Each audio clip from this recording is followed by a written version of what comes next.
Vous rêvez de dunes, de vent chaud, de luxe, de soleil et pourquoi pas d'accéder à de nouvelles opportunités? Alors faites vos valises, nous partons tout de suite direction le golfe Persique. Mais avant de choisir notre destination, connaissez-vous les différences entre les deux joyaux de la péninsule arabique, Riyad en Arabie Saoudite et Dubaï aux Émirats Arabes Unis? Les deux géantes du Moyen-Orient ont beaucoup de points communs. Ce sont deux destinations tendance, deux monarchies du désert, ambitieuses, qui partagent les mêmes racines culturelles et ont bâti leur économie sur la même ressource. Résultat, on les confond souvent alors qu'elles offrent des expériences radicalement différentes aux touristes, aux expatriés et aux investisseurs. Dubaï a des défauts, mais c'est un modèle de réussite économique. Je vous en parlais dans cette vidéo. Et depuis quelques mois, l'Arabie Saoudite tente de s'en inspirer avec plus ou moins de succès. Dans cette nouvelle vidéo, je vais vous expliquer pourquoi Riyad n'est pas Dubaï et pourquoi essayer d'imiter la voisine pour se construire son propre avenir ou son image n'est pas une si bonne idée. Mais avant de compter les points de ce match qui s'annonce sans vraie surprise, sachez que si vous aimez la chaîne et que vous avez envie de nous aider à garder notre indépendance, il n'y a rien de plus simple. Il suffit de faire tourner nos compteurs. Abonnez-vous, likez, partagez, commentez, critiquez et entrez dans le débat en rejoignant la communauté sur votre réseau social préféré. À travers tous ces petits gestes, c'est vous qui nous faites vivre. Alors merci 1000 fois et partons dès maintenant vers le golfe d'Arabie. Mettez de l'indice 50, le soleil tape fort. Bienvenue sur Money Radar.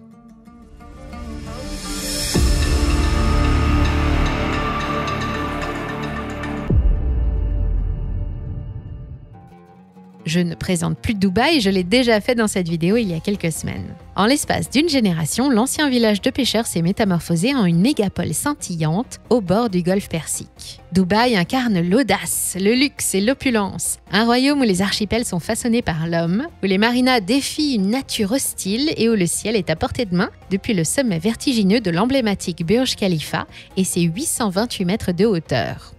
C'est aussi un creuset gigantesque où tradition et technologie se fondent en une alchimie unique, un aimant irrésistible qui attire chaque année des hordes de touristes, d'entrepreneurs et d'investisseurs en quête d'opportunités, séduits par ses multiples climats météorologiques, économiques et fiscaux.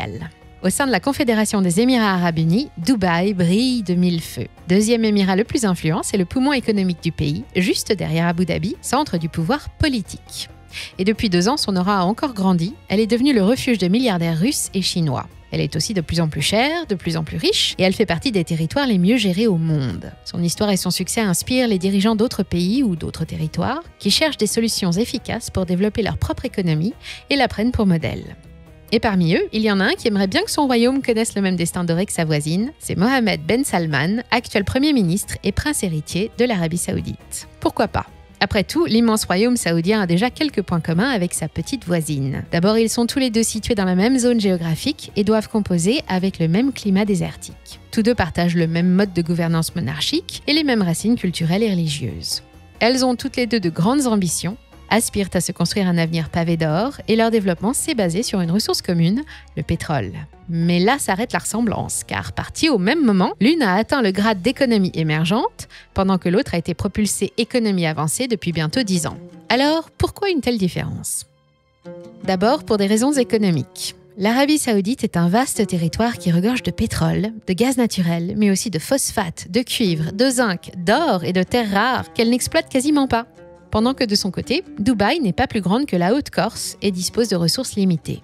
Pourtant, c'est bien à Dubaï que l'activité économique est la plus dynamique et le niveau de vie presque 2 fois plus élevé, comme quoi ce n'est pas la taille qui compte. Les deux pays ont bâti leur développement sur la même ressource dès la fin des années 60. La découverte de réserves de pétrole et l'arrivée de sociétés étrangères prêtes à les exploiter ont bouleversé le visage des deux royaumes, mais ils ont chacun pris un chemin différent. D'un côté, l'émir de Dubaï, Mohammed Al Maktoum, un homme plutôt prévoyant, était dès le début conscient que les réserves ne seraient pas infinies et il s'est rapidement mis à la recherche d'autres débouchés. Dubaï a alors investi massivement dans le tourisme, s'est ouvert à la finance internationale et s'est lancé à pleine vitesse sur la voie de la diversification. Et 30 ans plus tard, elle est méconnaissable. L'Arabie Saoudite, elle, est restée accrochée à son pétrole et affiche un gros retard technologique. Aujourd'hui, son industrie pétrolière représente 42% du PIB, 90% des exportations et constitue 87% des ressources du budget du royaume.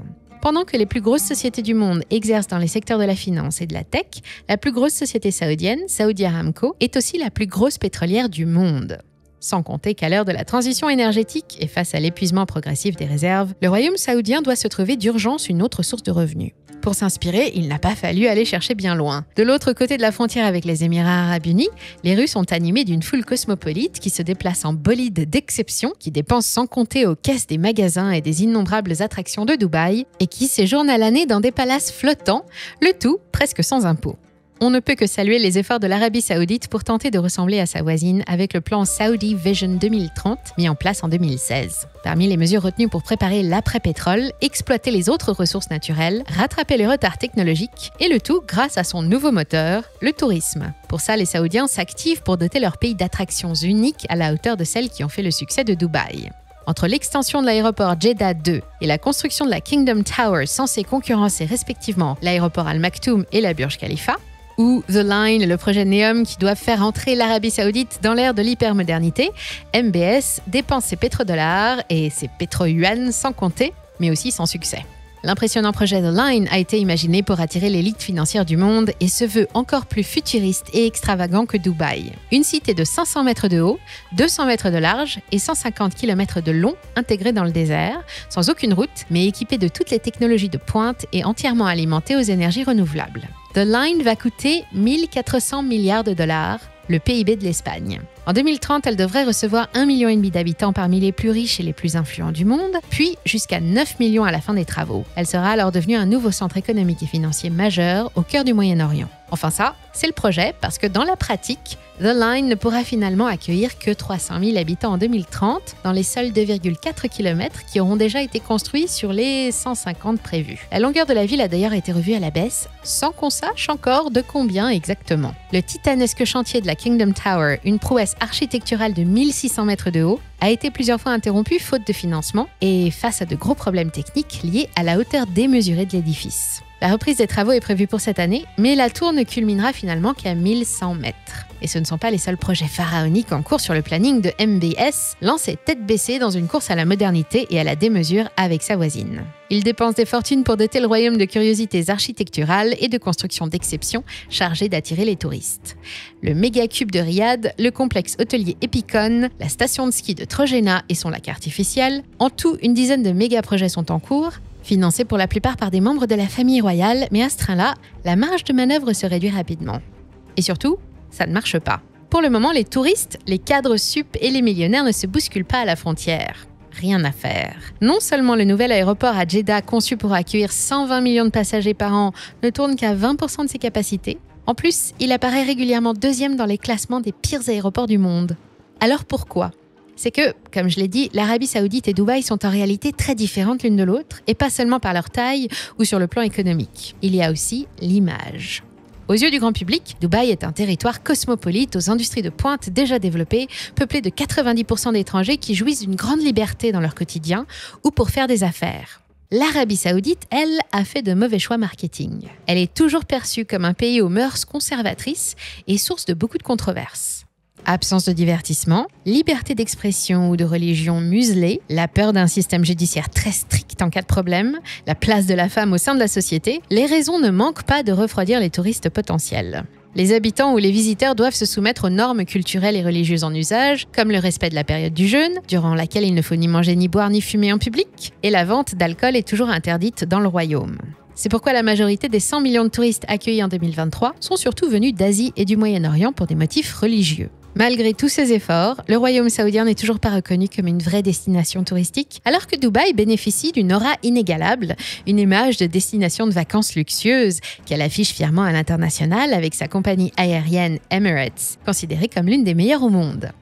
De son côté, bien que la Saudia Airlines puisse offrir des tarifs compétitifs et qu'elle ait amélioré ses services, elle n'égale pas Emirates, qui reste numéro 1 dans le cœur des Globetrotters pour son service 5 étoiles et son expérience de voyage globale, même en classe éco. Face à autant d'échecs, impossible de ne pas s'interroger sur la pertinence de la stratégie adoptée par les autorités saoudiennes. Ne vaudrait-il pas mieux que l'Arabie saoudite capitalise plutôt sur sa propre identité, déjà unique au monde ? Ce ne sont pourtant pas les atouts fiscaux ou touristiques qui lui manquent, et bizarrement, ils sont toujours aussi méconnus. La péninsule arabique est habitée depuis la préhistoire et recouverte de vestiges antiques. Le royaume regorge de sites historiques et archéologiques remarquables, comme l'ancienne capitale d'Iriya et les ruines de la cité nabatéenne de Egra, 2 sites classés à l'UNESCO. Elle abrite aussi les lieux les plus saints de l'islam, à Médine et à la Mecque, de véritables trésors touristiques. Les visiteurs en prennent plein les yeux dans le désert de Rub al-Khali, les montagnes d'Adir ou les côtes de la mer Rouge qui offrent des paysages spectaculaires. Enfin, on peut goûter à la culture bédouine, arpenter les souks, visiter les artisans locaux et tester la nouvelle scène culinaire arabe qui émerge dans les grandes villes. En misant sur son identité, sa culture et ses traditions, plutôt que sur des méga projets, il y a là de quoi faire venir le monde entier. Alors d'accord, le royaume a fait des efforts pour améliorer son image, le pays a ouvert ses frontières aux non-musulmans en 2019, les femmes non accompagnées peuvent se déplacer en voiture depuis 2018 et elles peuvent même séjourner à l'hôtel.